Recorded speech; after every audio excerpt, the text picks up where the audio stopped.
오늘 사무엘하 16장 말씀 1절로 23절까지 말씀 16장 전체 읽도록 하겠습니다. 시작.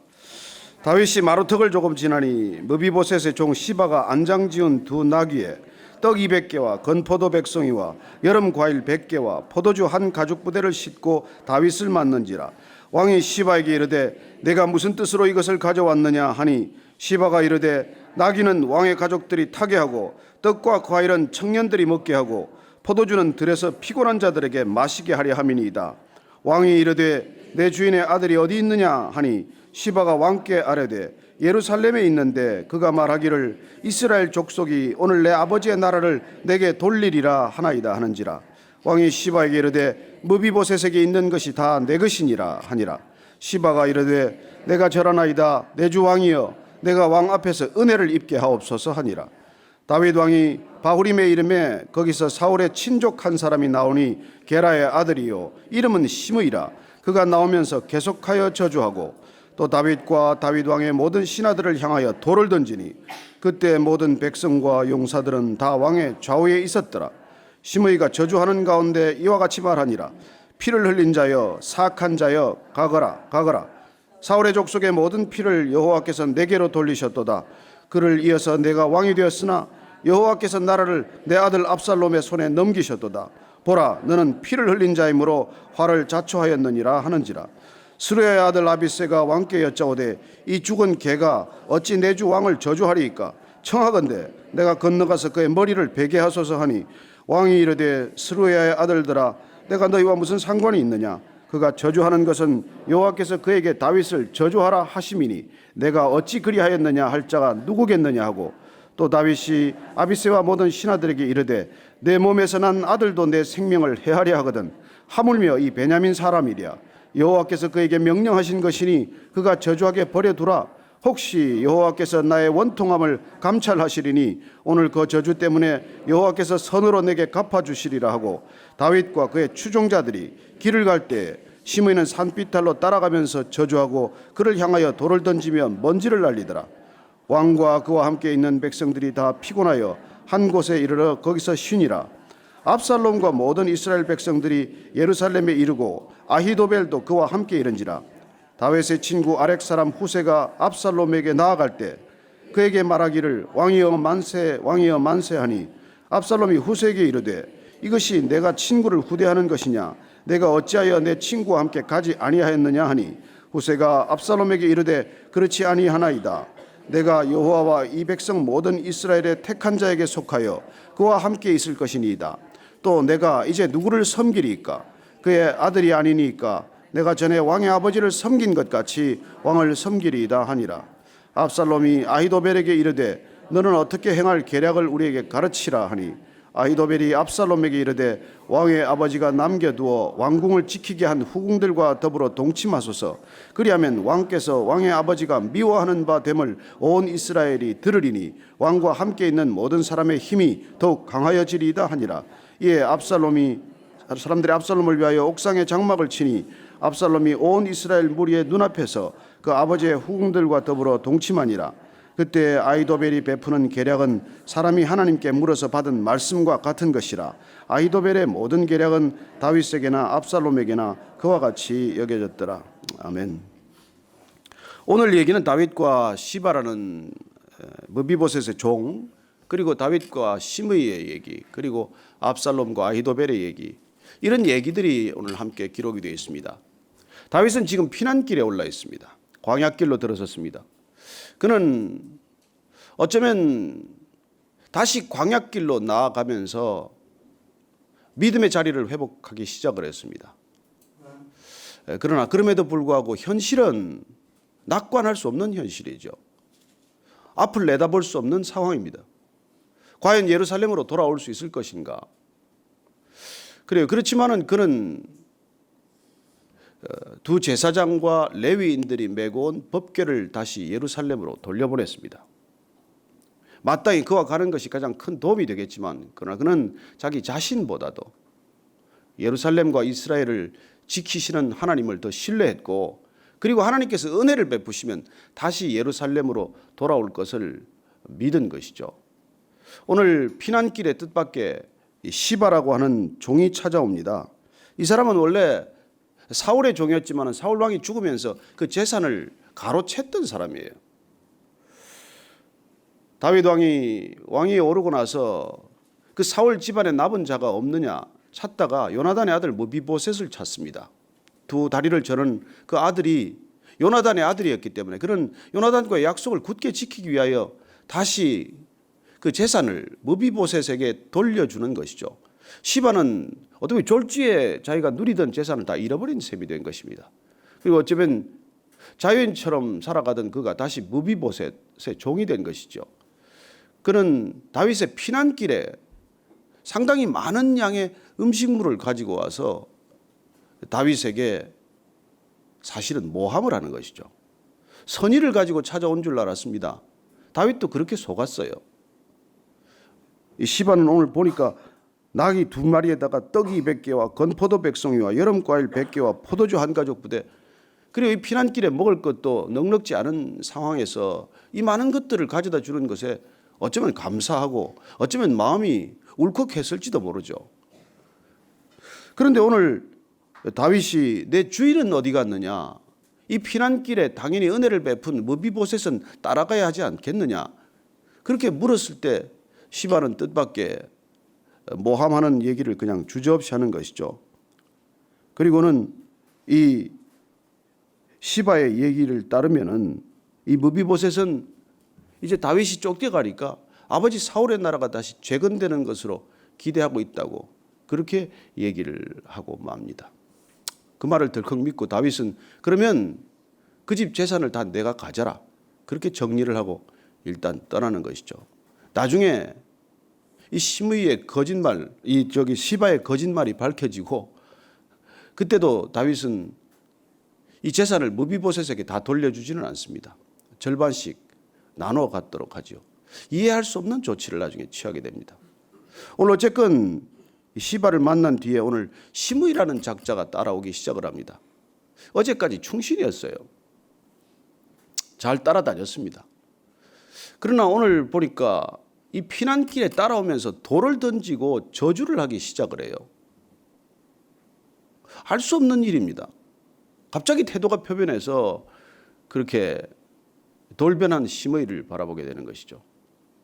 사실 우리가 이런 일을 많이 겪지 않습니까? 어느 날까지 좋은 얘기를 하다가 돌아서서 얼마나 욕을 할 수도 있는 것이고 그런 것이죠. 여러분, 돈 있는 사람들 사람 주위에 많이 모입니다. 근데 돈 떨어져 보십시오. 썰물처럼 빠지지 않습니까? 권력 있는 사람 주변에 얼마나 사람이 모이는지 몰라요. 제가 옛날에 그 참 정치권에 실세라는 사람들 집에 취재차 많이 다니는데 아침에 가면 문전성시입니다. 아침 새벽부터. 나중에 신발을 뭐 이렇게 찾을 수가 없을 정도로 그렇게 사람들이 많이 몰려요. 현직에서 떨어지면 어떨까요? 썰물처럼 빠져나갑니다. 그리고 그게 인심이고 그게 사람들의 마음이죠. 그러나 돈 잃어봐야, 권력을 놓쳐봐야 내가 누구인지를 아는 것이죠. 아, 사람들이 나를 쫓아온 것이 아니라 돌을 쫓았구나. 사람들이 나를 보고 그렇게 몰려든 것이 아니라 권력의 자리를 보고 그렇게 몰렸구나. 그런 걸 그때서 뒤늦게 깨닫는 것이죠. 어쩌면 하나님께서는 그런 우리 인생 채찍, 사람 막대기라는 걸 통해서 우리를 위기나 고난 가운데로 몰아넣으셔서 넌 누군지 도대체 너 자신을 들여다보라고 그렇게 귀한 시간을 허락하시는지도 모릅니다. 아니 실제로 그래요. 그래서 그렇게 거품이 잔뜩 낀 인생을 살다가 거품이 빠져봐야 내가 누구인지를 아는 것이죠. 다윗은 다시 광야길 속에서 뜻밖의 이 시므이라는 사람을 통해서 다시 한번 자신을 들여다보게 됩니다. 시므이는 계속 돌을 던지면서 저주해요. 이 비로한 자야, 사악한 자야, 떠나라, 꺼져버려라. 여러분, 이스라엘에서 돌을 던진다는 것은 사형을 집행한다는 뜻이에요. 그래서 율법을 어긴 사람들 돌에 쳐 죽이지 않았습니까? 돌을 던진다는 행위는 그런 행위를 뜻한다는 것이죠.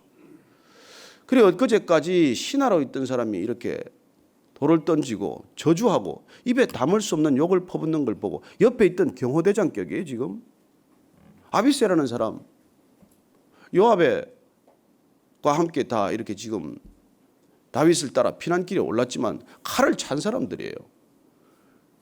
그래서 다윗을 향해서 저렇게 저주하는 걸 보고 이 아비새가 저 뭐 개 같은 녀석, 죽은 개 같은 녀석, 저는 당장 제가 목을 따오겠습니다. 베어버리겠습니다. 지금 다윗은 그래도 아직 피난길에 올랐지만 왕이에요. 옆에 칼을 든 사람들이 지금 수종 중입니다. 그래요. 당연히 배신한 저 시므이를 처단한다고 해서 뭐 욕될 일이 아닙니다. 그런데 그 시므이가 그렇게 따라오면서 저주하고 아비새가 그를 목을 베어버리겠다라고 했을 때 오늘 다윗의 반응이 어떤 반응이냐 하는 것이죠. 오늘 한번 그 부분 다시 한번 읽어봅시다. 10절 11절 말씀 한 번 더 읽겠습니다. 시작. 왕이 이르되 스루의 아들들아 내가 너희와 무슨 상관이 있느냐. 그가 저주하는 것은 여호와께서 그에게 다윗을 저주하라 하심이니 내가 어찌 그리하였느냐 할 자가 누구겠느냐 하고 또 다윗이 아비새와 모든 신하들에게 이르되 내 몸에서 난 아들도 내 생명을 해하려 하거든 하물며 이 베냐민 사람이랴 여호와께서 그에게 명령하신 것이니 그가 저주하게 버려두라. 여러분 다윗은 아직은 그래도 힘이 있어요. 옆에 본인을 호위하고 경호하는 군사들이 있습니다. 시므이가 저놈 정신이 나가도 보통 나간 놈이 아니지. 이놈 왜 저래 저 녀석. 그래서 지금 이 순간이 다윗이 그냥 고개만 끄덕여도 됩니다. 눈을 지그시 감고 대답할 필요도 없어요. 그냥 고개만 끄덕끄덕하면 그냥 시므이는 죽는 상황이에요. 사실은. 근데 이때 다윗이 저 시므이의 저주는 하나님께서 허락하신 저주라는 거예요. 여러분 이게 다윗의 영성이에요. 여러분 이 굉장히 사실은 중요하고 긴박한 순간입니다. 한 사람이 목을 베느냐 안 베느냐 하는 결정적인 순간이죠. 그리고 내게 힘이 아직 있어요. 저거 그냥 손 보려면 손 볼 수 있습니다. 그런데 내버려 두라는 거예요. 내버려 두라는 것을. 하나님이 허락하지 않으면 어떻게 나를 저주하겠냐. 그리고 지금 내 몸에서 난 내 아들도 나를 반역하고 배반한 이 마당에 사울 집안에서 사울 밑에서 신하 노릇을 했던 베냐민 지파 사람이라면 오죽하겠느냐. 그래요. 이런 말을 모든 신하들이 듣는 데서 하는 것입니다. 죽일 수 있는 힘이 있는데 손 보려면 손을 볼 수 있는데 그러나 이 일에도 하나님의 선하신 뜻이 있을 수 있다는 것이죠. 여러분 등 뒤에서 욕이 들립니까? 이렇게 말씀하십시오. 내버려 둬라. 하나님이 허락지 않았으면 그런 얘기가 있겠냐? 우리가 살아가면서 이런 얘기를 얼마나 많이 듣게 됩니까? 더 들립니까? 여러분 일일이 찾아가서 따지겠습니까? 오늘 보니까 내 아들도 나한테 반역을 하는데 그 사람 그렇게 하는 거야. 또 지금 하나님께서 이 시므이라는 인생 막대기를 통해서 지금 나를 때리는데 내가 맞아야지 뭐. 하나님께서 그 사람 써서 나한테 지금 저런 얘기를 들려주는데 내가 들어야지 뭐 이 얘기 아닙니까? 여러분 하나님께서 우리가 들을 귀가 있을 때는 어떤 경로로도 말씀하실 수 있다는 것입니다. 그리고 우리가 선한 하나님의 뜻을 우리가 믿는다면 하나님께서 저렇게 저주에 가까운 소리를 우리가 듣는다고 하더라도 하나님이 허락하셨다는 것이 우리의 믿음이라는 것이죠. 저는 제가 참 제 아내를 자랑스럽게 생각하는 그런 일이 있었는데 저희들이 이제 교회 나가서 뭐 뒷얘기가 많아요. 교회를 나갔더니 뭐 어쩌고 저쩌고 뒷얘기가 뭐 잔뜩 들려서 어떤 권사님이 제 아내한테 전화를 해가지고 야, 뭐 그 큰애는 자기 아들이 아니고 뭐 교회 나와서 말이지 세상에서도 잘 나가더니 담임 목사실만 출입을 하고 별의별 욕을 다 한다고 이제 얘기를 해줬어요. 그래서 제 아내가 한참 그 욕을 전해 듣다가 이제 권사님 얘기 다 하셨습니까? 그래요. 근데 권사님 사실은 그분이 우리를 잘 몰라서 그러는 거예요. 우리를 잘 알았으면 훨씬 더 욕했을 거예요. 무슨 갑자기 성령 충만했는지 그렇게 대답을 평소에 그렇다는 게 아닙니다. 제가 하면 한마디를 해도 부르러 뜨는 면이 많은데 무슨 일인지 그렇게 대답을 했다는 거예요.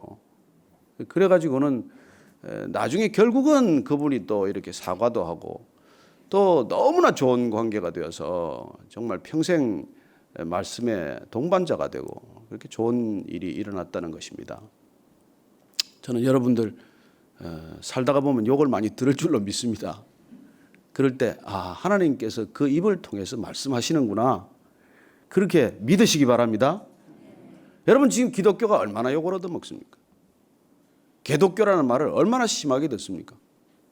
자, 하나님께서 허락하셨다고 믿어야 합니다. 엔티 기독교 세력이 왜 생겼겠습니까? 그래요. 하나님께서는 그들의 입을 통해서도 우리에게 지금 말씀하고 계신다는 것입니다. 우리에게 확성기를 들이대고 그렇게 큰 소리로 말씀하시는 것이죠.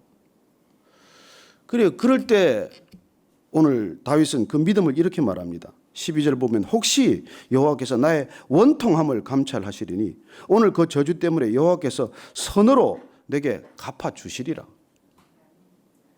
그래요. 여러분 하나님께서 선으로 갚아주시리라.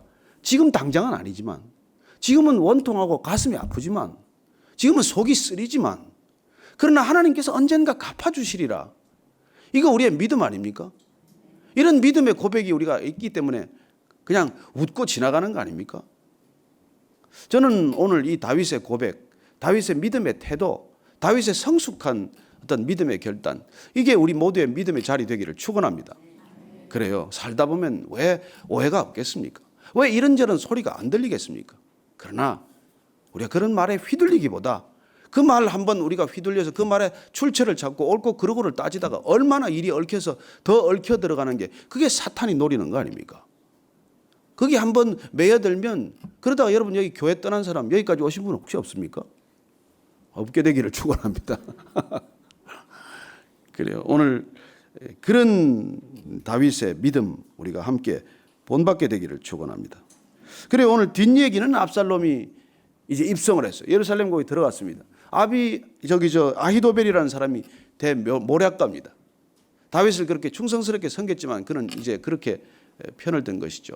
그리고 또 한 사람 여기 등장하는 후세라는 사람이 있지 않습니까? 다윗이 돌려보낸 사람이에요. 그리고 다윗은 그 경황 중에도 어떻게 다시 반전의 기회를 얻을 수 있을지 그렇게 즉각 판단했던 사람입니다.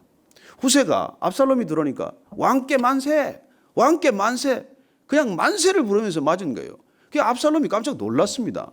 저 사람 분명히 아버지 곁에 있어야 될 사람이고 아버지하고 함께 망명길에 있어야 될 사람인데 어떻게 저기 있냐. 그랬더니 오늘 이렇게 말합니다. 내가 누구를 섬기겠습니까? 이제 그 아들이 아닙니까? 전에 왕의 아버지를 섬긴 것 같이 왕을 섬기겠습니다. 여러분 이 거짓말 아닙니까? 지금 위장 귀순 아닙니까? 여러분 이게 이제 압살롬에게 나중에 큰 지뢰밭이 되는 것이죠. 이렇게 여러분 만세하는 사람들도 조심하라는 것입니다. 여러분한테 좋습니다. 여러분 목사가 제일 조심해야 될 사람 누구겠어요? 설교 은혜됩니다. 돌아서서는 그런 사람 꼭 시험 들어요. 설교 조금만 죽으면 그냥 금방 시험 듭니다. 오늘 왜 저래? 설교 준비가 안 됐구만. 요새 묵상을 안 하나 봐. 여러분 그렇게 쉽게 말하지 마시고 만세를 하지 마시고 정직하게 우리가 지냅시다. 교회까지 와서 우리가 뭐 누구한테 만세를 부르겠습니까? 우리는 오직 하나님 만세, 예수님 만세만 부르는 사람입니다. 오늘 성령님 만세 부르면서 기도의 자리로 나아가게 되기를 축원합니다. 그래요. 함께 기도할 때 오늘 하나님 제가 깨어있게 하시고 제 안에 그렇게 말로 인한 상처가 있다면 하나님 그 상처 넉넉히 이기게 하여 주옵소서. 사람들의 말에 붙들리지 않게 하시고 또 사람들의 뒷평가 무성한 평가에 하나님 마음을 쏟지 않게 하여 주옵소서. 누가 나를 만세라고 하더라도 주님 귀 기울이지 않게 하시고 하나님께서 정말 신실한 믿음의 사람 분별할 수 있도록 주님 우리의 눈을 뜨게 하시고 영적 귀를 열어주옵소서. 함께 기도하겠습니다. 하나님 아버지, 정말 다윗이 쉽지 않은 결정을 내립니다. 지금 처단할 수도 있고 죽일 수도 있는 사람이지만 하나님 그를 하나님의 음성을 통해 들었듯이 하나님 귀 있는 자 듣게 하십시오.